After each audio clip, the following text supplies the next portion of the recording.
المقدس سے الگ کرنے والے شخص کا نام کیا ہے؟ آپ کیا بتائیں گے؟ یہ سوال آپ سے کیا گیا، کل چوراہے پر کیا گیا، امام احمد ابن حنبل کے جسم پاک پر کوڑے برسانے والوں کا تعلق کس بادشاہ کے اشارے سے تھا؟ آپ کیا بتائیں گے؟ یہ سوال آپ سے کیا گیا، ایتھوپیا کی سرزمین پر مسلمانوں کے نبی پر نازل ہونے والی کتاب کو AK-47 رائفل سے ٹکڑے ٹکڑے کرنے والوں کا اشارہ، ان کے سر پر ہاتھ کس ملک کا تھا؟ آپ کیا بتائیں گے؟ اگر یہ پوچھا گیا یوگوسلاویا میں ہر 3 گھنٹے کے بعد مسلمانوں عورتوں کی عصمت دری کرنے والے کون لوگ ہیں؟ آپ کیا بتائیں گے؟ یہ پوچھا گیا برما میں 400 مسلمان عورتوں کے جسم کے سینے کے پستان کو جسم سے الگ کر لیا گیا، کیمے بنائے گئے، وہ کون لوگ ہیں؟ یہ پوچھا گیا کہ میانمار میں 4000 مسلمان بچوں کے جسم کو تیزاب کے ڈرام میں ڈال کر کے ان کی ہڈیوں سے برانے بنائے گئے، یہ کون لوگ ہیں؟ آپ کیا بتائیں گے؟ ہمیں لطیفہ سننا چاہیے، ہمیں تو ایسے خطیب کی ضرورت ہے جو اپنے ترنم ریزی کا سہارا دے، ایسا خطیب چاہیے جو کہوں کو فروغ دے۔ ایسے خطیب آج آپ کی نگاہوں کے سامنے نہیں آئے ہیں، آپ نے ایسی ذات کو بنایا ہے جو آپ کے سکوت کے دروازے کو واہ کر دے گا، ایسے شخص کو بنایا ہے جو آپ کے سوئے ہوئے جذبات کے ادبی جراثیم کو زندہ کر دے گا، ایسے شخص کو بنایا ہے جو آپ کے برہنہ سروں پر سورت مصطفیٰ کی ٹوپیاں رکھے گا، ایسی ذات کو بنایا ہے آپ نے جو آپ کی آنکھوں میں عشق مصطفیٰ کا سرما لگائے گا، ایسے لہجے کو بنایا ہے جو آپ کے اعتقاد کے بازوؤں کی مچھلیوں کو عشق مصطفیٰ کے سمندر میں رقص کرنے کا ماحول بنا دے گا، ایسے لہجے کو بنایا ہے جو آپ کے ہاتھوں کی لائبریری میں اہل بیت کی محبت کی کتاب تھما دے گا، ایسے عظیم الشان آفاقی وجود کو بنایا گیا ہے جو آپ کے سینے کے فریم میں اعلیٰ حضرت کے مشرق و مشرق کا پیمانہ رکھ دے گا۔ اس ذات کو دنیا مفکر اسلام کہتی ہے، اس ذات کو دنیا سیاح یورپ و ایشیا کہتی ہے۔ اگر اس ذات مقدس کی تقریر سڈنی کے ساحلی علاقے پر ہوتی ہے تو وہاں کے سیاحتی لوگ اپنے برہنہ جسموں پر کردار مصطفیٰ کا لباس ڈھونڈنے لگتے ہیں۔ اس ذات کی تقریر ایفل ٹاور کے نیچے ہوتی ہے تو وہاں کے لوگ بھی مدینہ منورہ جانے کی خواہش رکھتے ہیں۔ اگر اس ذات کی تقریر تاج محل کے قریب ہوتی ہے تو تاج محل بھی ان کے ساتھ بغداد معلیٰ جانا چاہتا ہے۔ تو میں یہ چاہتا ہوں کہ ایسا لہجہ جس نے پوری دنیا کو کے کروڑوں ذہنوں کو متاثر کیا ہے، آج آپ کے دائرے مقدس میں مفکر اسلام علامہ قمر الزمان اعظمی کے پیکر میں ہے۔ اگر تقریر سننا چاہتے ہیں آپ بیٹھے رہیں، اور اگر تقریر سن کر عمل کرنا چاہتے ہیں تو میں نعرہ لگاتا ہوں اپنے ہاتھوں کو اٹھا لیجیے اور اس یادگار کانفرنس کی کامیابی کا حصہ بن جائیے۔ ایسا عظیم استقبال کیجیے کہ جو تقریر کبھی کبھی ہوتی ہے حضرت کی، وہ ابھی ابھی شروع ہو جائے۔ نعرہ تکبیر، نعرہ رسالت، نعرہ رسالت، مختار کائنات کانفرنس، مختار کائنات کانفرنس، فضائل اہل بیت مصطفیٰ، مسلک اعلیٰ حضرت، سیاح یورپ و ایشیا، اسیر سرکار مفتی اعظم ہند، فطرت کے ہر لکھے ہوئے کتبے پڑھا کرو، مہنگی اگر کتابیں ہیں چہرے پڑھا۔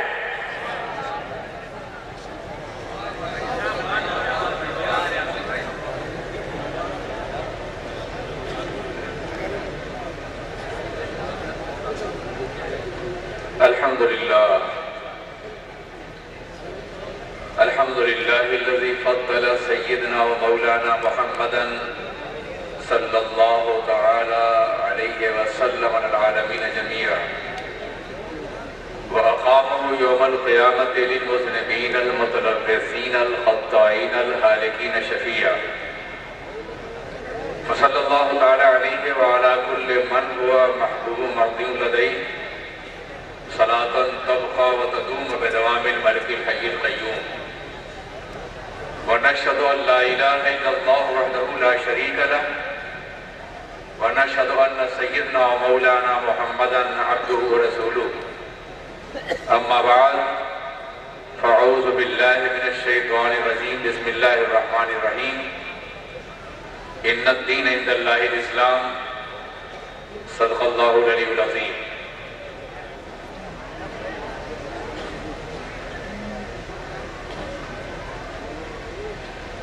پروردہ آغوش غیرت حضرت علامہ سید معین اشرف صاحب قبلہ مدذلکم العالی